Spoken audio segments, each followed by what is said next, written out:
I'm Lesley Battler, and I'm the author of Endangered Hydrocarbons.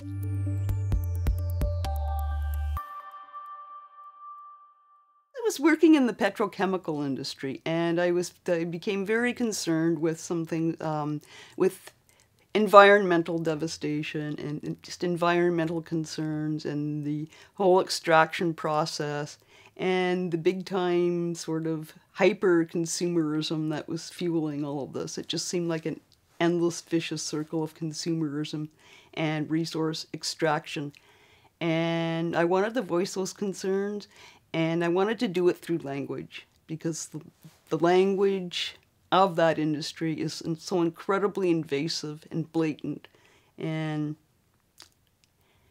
yet it's also at the same time very archetypal, because it's talking about the things from the earth, from like the power coming up from the earth. And so at the same time it was very powerful language, and I really wanted to work with that language as a poet, as in a way that I couldn't work with it as an employee.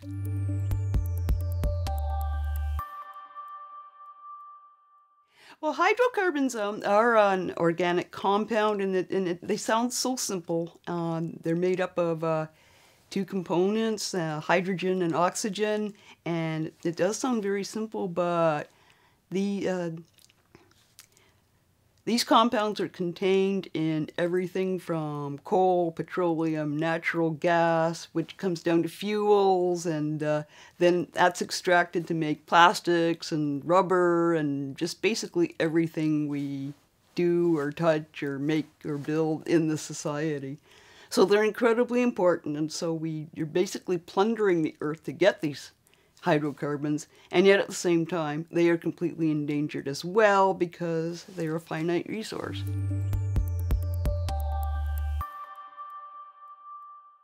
The biggest technique I use is just kind of mashup, cut up.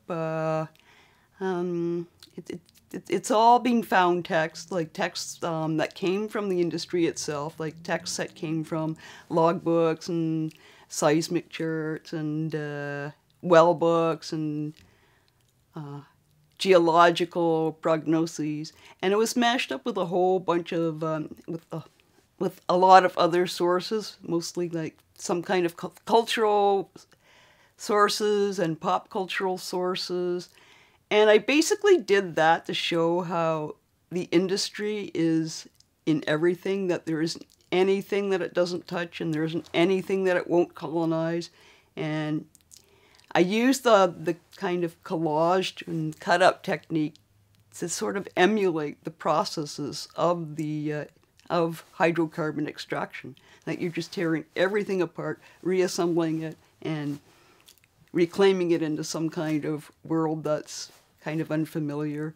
And anything that's kind of cultural or natural is basically just becomes fragmented and lost, and an artifact kind of rolling around on the ground.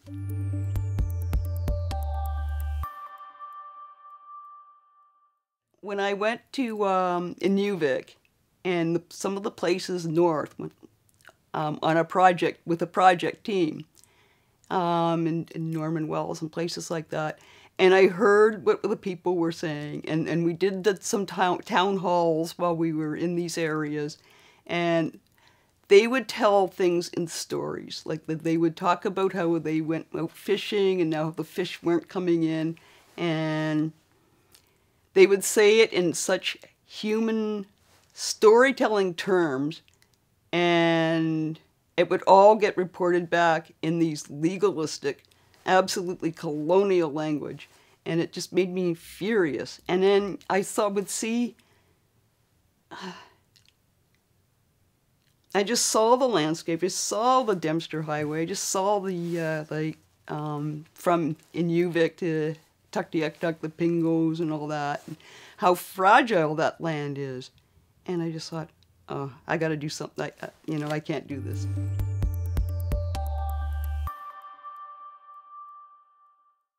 They know it down to the nth degree, and it's all there, and it's all in figures, and it's not always that they're trying to conceal something. It's sometimes they just don't make the link between what's on the page, what's on paper, the numbers that they have, with the natural world. There's a big disassociation there, and I think that's one of the problems.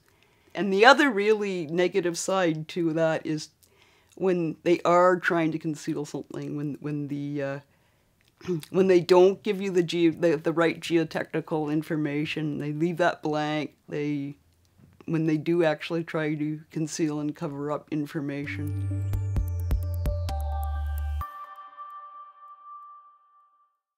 Nothing really official, but a lot of people really didn't know. I think some of it did sort of leak out, and it made a couple of people kind of suspicious, and they wanted to switch me over into a different department. But I think the thing that gets me the most is that I have a lot of colleagues and friends in the industry, and they know this book is out, and it's been silence. Just dead silence.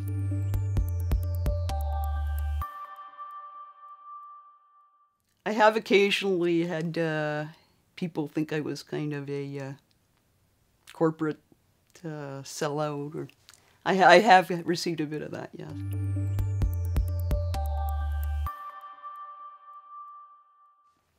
Idols of Inuvik, the Henry James Guide for Relocating Oil Company Employees and Their Families. Vignettes. Mackenzie River, fine as the Tiber, breezes tease scree. Chic little villas lurk far from clock gods in their traffic gridlock.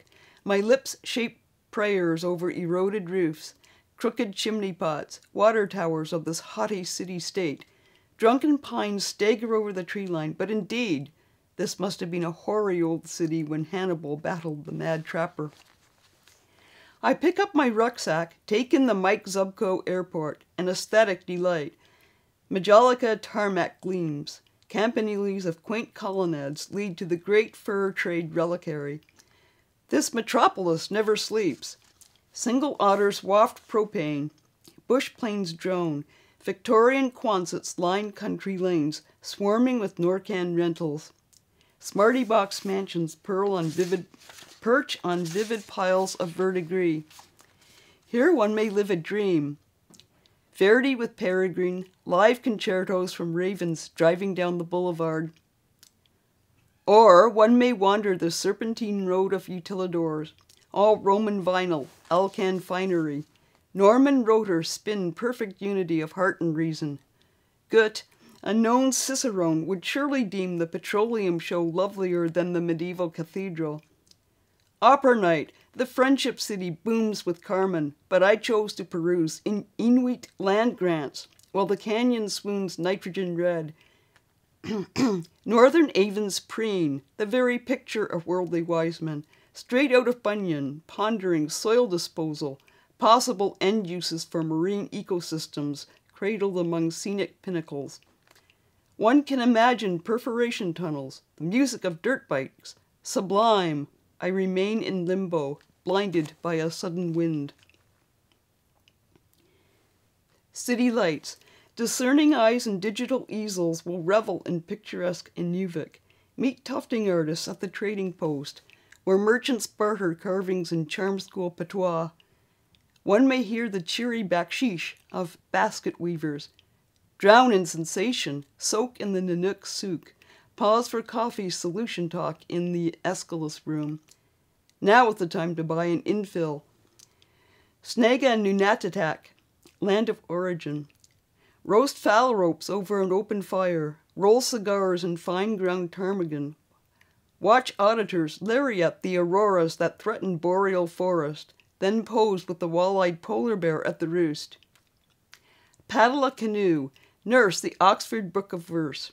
Jot noble poetry to the dying glory of Indian summer. Saturday night on Franklin Avenue.